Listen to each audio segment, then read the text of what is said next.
Mes dernières vidéos illustrent ma passion pour les autorails dits de l'âge d'or. Je les ai bien connus sur les lignes du Massif central, ma région d'origine. Cette passion a été relancée par le voyage de juillet 2025, avec l'autorail Limousin, le tour du Massif central. 3 jours de voyage sur ces belles lignes, dans des X 2800 préservés et dans l'ambiance sonore du fameux moteur diesel MGO.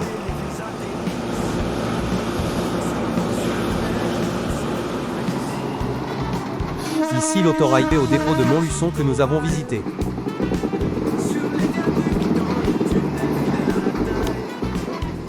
Je vais vous conter l'histoire de ces autorails unifiés, dits lourds. Les autorails ont succédé et fait disparaître des petites lignes régionales, les trains à vapeur anciens lourds et coûteux.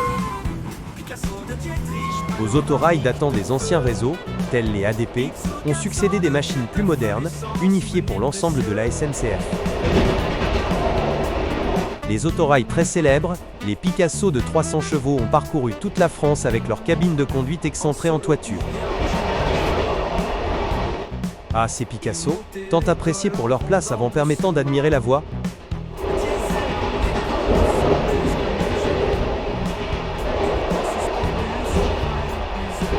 Un petit inconvénient par contre, conçus pour rouler à gauche, ils sont inadaptés à la circulation à droite de l'Alsace-Lorraine. Ils sont de ce fait remplacés sur ce réseau par des autorails 300 chevaux de Dietrich issus de conceptions plus anciennes.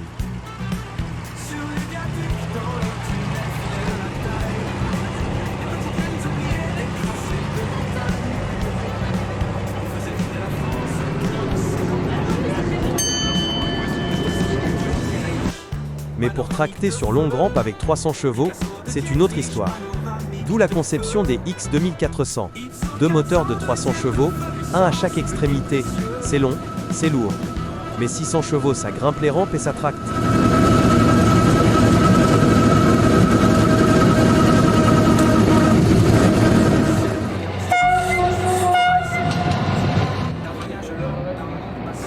Et voici le champion de la catégorie des autorails classiques monocaisse, le X 2800.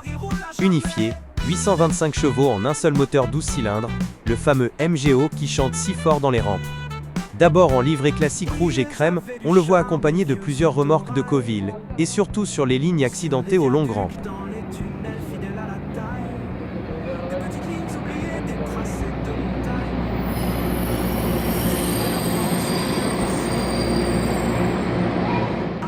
Plus tard, le toit passe au rouge, et celui des remorques aussi, d'où de belles et diverses compositions.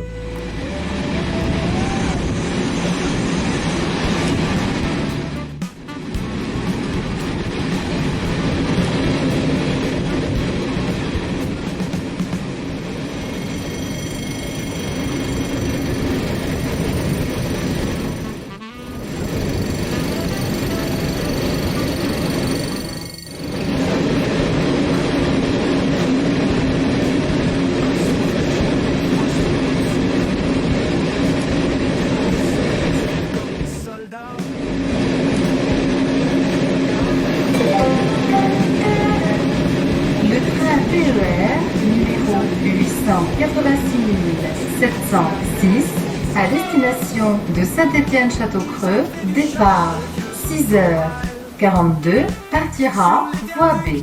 Il desservira la Valgonne, Montluel.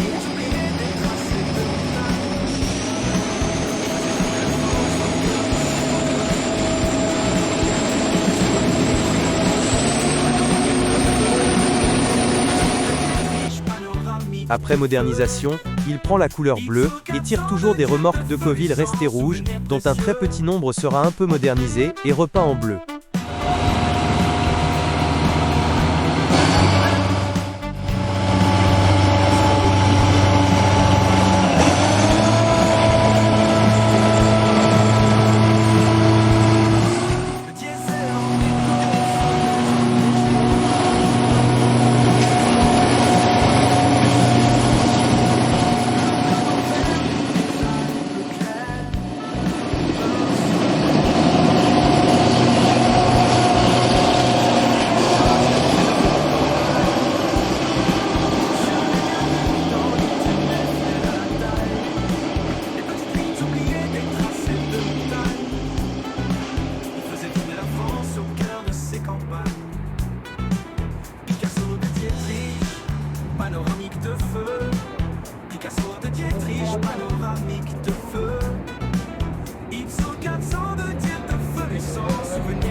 Mesdames, Messieurs, la région Auvergne-Rhône-Alpes et SNCF vous souhaite la bienvenue et un agréable voyage à bord du TER à destination de Lyon-Perrache. Il desservira Saint-Pierre-des-Corps, Chenonceau, Montrichard, Saint-Étienne-Noyer, Celles-sur-Cher, Chièvre, Ange-sur-Cher,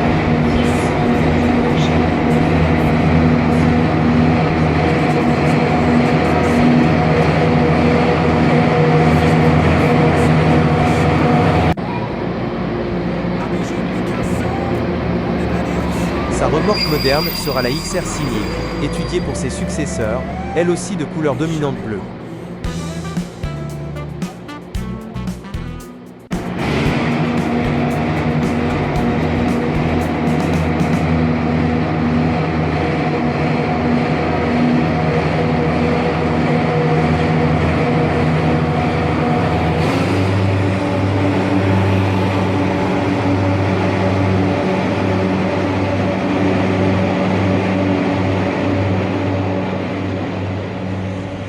Sa puissance, qui lui permet en plaine de tracter jusqu'à 4 remorques, en fait l'autorail dominant des lignes de montagne.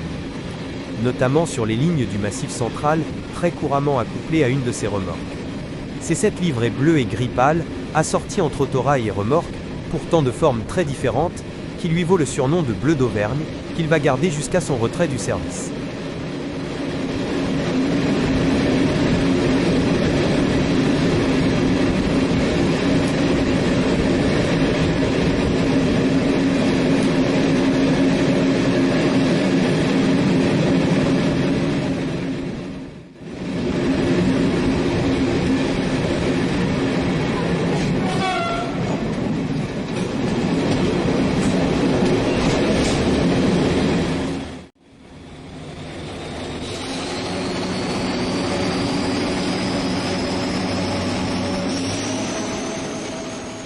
Très apprécié, le X2800 est préservé à de nombreux exemplaires par des associations pour assurer de nombreux trains touristiques.